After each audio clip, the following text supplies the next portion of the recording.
আজকে নবী ডেকে বলেন, ফাতেমা, এমন একটি যুবক ছেলে তোর বিয়ের প্রস্তাব দিয়েছে রে মা, যে ছেলেটি সাহাবীদের মধ্যে সবচেয়ে বড় বীর যোদ্ধা হযরত আলী।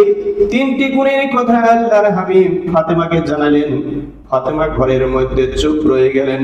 ফাতেমা ভাবলেন, আমার বাবা ইচ্ছা করলে শুধু আলীর নামটাই আমার কাছে বলতে পারতেন। আলীর নাম বলার আগে এত গুণগান, এত প্রশংসার প্রয়োজন ছিল না। ফাতেমার বোঝার আর বাদ রইল না, আমার বাবা আলীকে বুঝে আমার জন্য পছন্দ করেছেন। আল্লাহর হাবিব মুস্কি মুস্কি হাসতে হাসতে আলহামদুলিল্লাহ আলহামদুলিল্লাহ বলতে বলতে আলীর কাছে চলে আসলেন।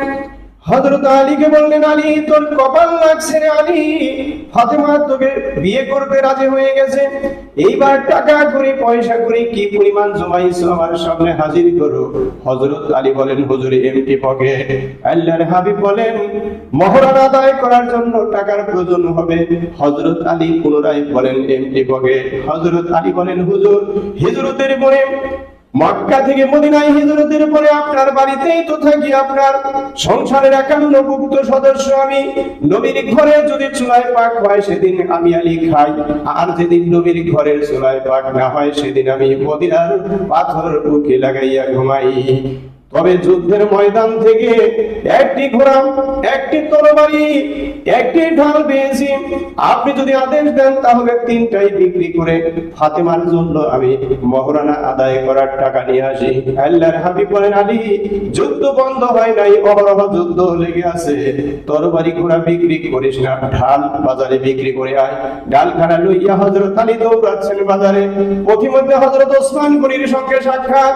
হযরত ওসমান গনি বলেন, ঢালটা যদি আমি কিনে নেই তাহলে আমাকে দেবে কিনা? হযরত আলী বলেন, যে কোনো একটা দাম ধরিয়া নিয়ে যান। ওসমান গনি পকেট থেকে টাকা বের করে দেন, আলী আমার কাছে 340 দিরহাম মতান্তরে 380 দিরহাম আছে, আমার কাছে যদি বেশি থাকতো আমি বেশি দিতাম, এই টাকার বিনিময়ে তুমি ঢালটা আমাকে দেবে কিনা? হযরতে আলী ওসমান গনির হাতে ঢালটা দিয়ে টাকা নিয়ে আবার দৌড়াচ্ছে নবীর দরবারে। পিছন থেকে হযরত ওসমান গনি ডাকতেছে, আলী তুমি একটু দাঁড়াও, আমার কথা শোনো, আমার কথা শোনো। হযরত আলী দাঁড়িয়ে যায়। ওসমান গনি জিজ্ঞাসা করেন, কি এত প্রয়োজন এই ডালটা বিক্রি করা? হযরত আলী বলেন, ওসমান গনি ভাই আপনি কি শুনেন নাই ফাতেমার আর আমার বিয়ের তারিখ হয়ে গেছে। এই টাকা যত তাড়াতাড়ি আমি আল্লাহর হাবিবের কাছে দেব তত তাড়াতাড়ি আমাদের বিয়ের কাজটা সমাধা হবে। এইবার হযরত ওসমান গনি বলে, টাকা তুমি পেয়েছো কিনা? জি টাকা পেয়েছি। হযরত ওসমান গনি বলে, আলী কিছু মনে করিস না, টাকা তো দিলাম, ঢালটা আলী তোরে পুনরায় ফিরিয়ে দিলাম।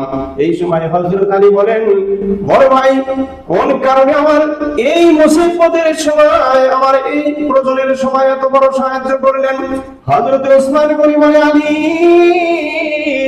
যেদিন কিয়ামতের মাঠ শুরু হয়ে যাবে, মানুষগুলো অনেক অনেক করে চিৎকার করবে, রে আলী আমার জীবনের কোনো কিছুই যদি মঞ্জুর না হয় সেদিন আমি আমার আল্লাহর কুদরতি কদমের তলে আমি সিজদায় পড়ে ডাকবো, মাবুদ মক্কি জীবনী থেকে শুরু করে মদিনী জিন্দেগি পর্যন্ত আমার কোনো নেক কাজ যদি কাজে না লাগে, আমি একদিন নবীর মেয়ে ফাতেমার স্বামী আলীর উপকার করেছিলাম, তুমি এই খাতিরে আমাকে আজকে কঠিন কিয়ামতের ময়দানে আমাকে মাফ করে দিয়ে তুমি জান্নাতে আমাকে দাখিল করে দাও।